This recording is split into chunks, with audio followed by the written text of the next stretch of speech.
Now, let's talk a little bit about the shooter's weapons. The one that he used at the school was reportedly a Daniel Defense AR-15 with an EOTech optic on it. That's one of two rifles the shooter bought just after his 18th birthday earlier in the month. What's that gonna run you? Yeah, it's a nice one. So Ramos passed a federally required background check in both purchases. They were a couple days apart. But yeah, I bring up the specifics of the rifles because even the one is an insanely expensive kit. The Daniel Defense rifle is at least $1,800. The EOTech optic is $600. This in combination with the second rifle and hundreds of rounds would be a purchase potentially clearing $4,000, if not more. And he was dirt poor, right? He was bullied for being poor, according to some reports. And he was working at Wendy's. I must have had to save up for a long time to get a setup this expensive. And people have been wondering, well, how did he do it? Did he use a credit card? Did someone give him money at the press conference on Friday? Did some Fed give him money?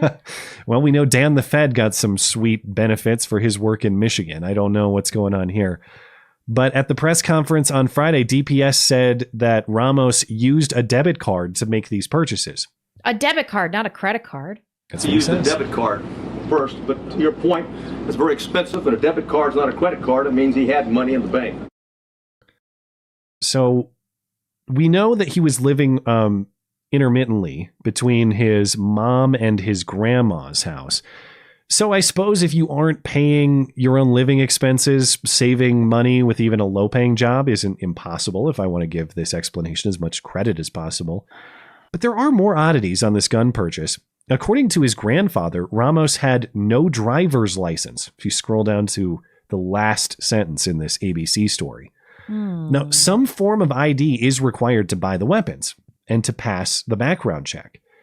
Perhaps Ramos had a state-issued ID and not a driver's license. Okay, that's certainly plausible. If so, though, how did he get to the place to buy the weapons?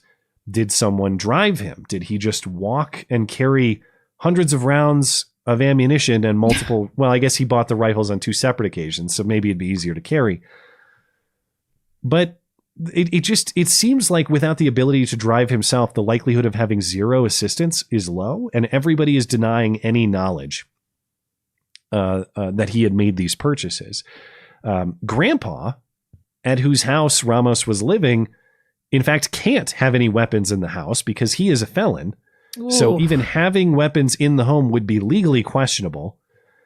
And everybody else, they're all denying the knowledge. Grandpa says he had no idea that Ramos bought these guns. Grandma says she had no idea. Mom is on drugs. Dad is nowhere to be found until he showed up to issue a statement in recently, a couple days ago, as we'll get to.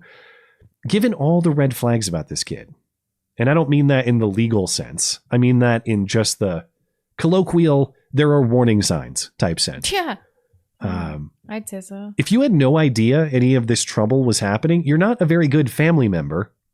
But it appears that this is the product of not a very good family. And for all the talk of common sense gun control that we'll get to, common sense family integrity, once again, never discussed. How about that? This would have been prevented at the first stage, wouldn't it have? One would think so.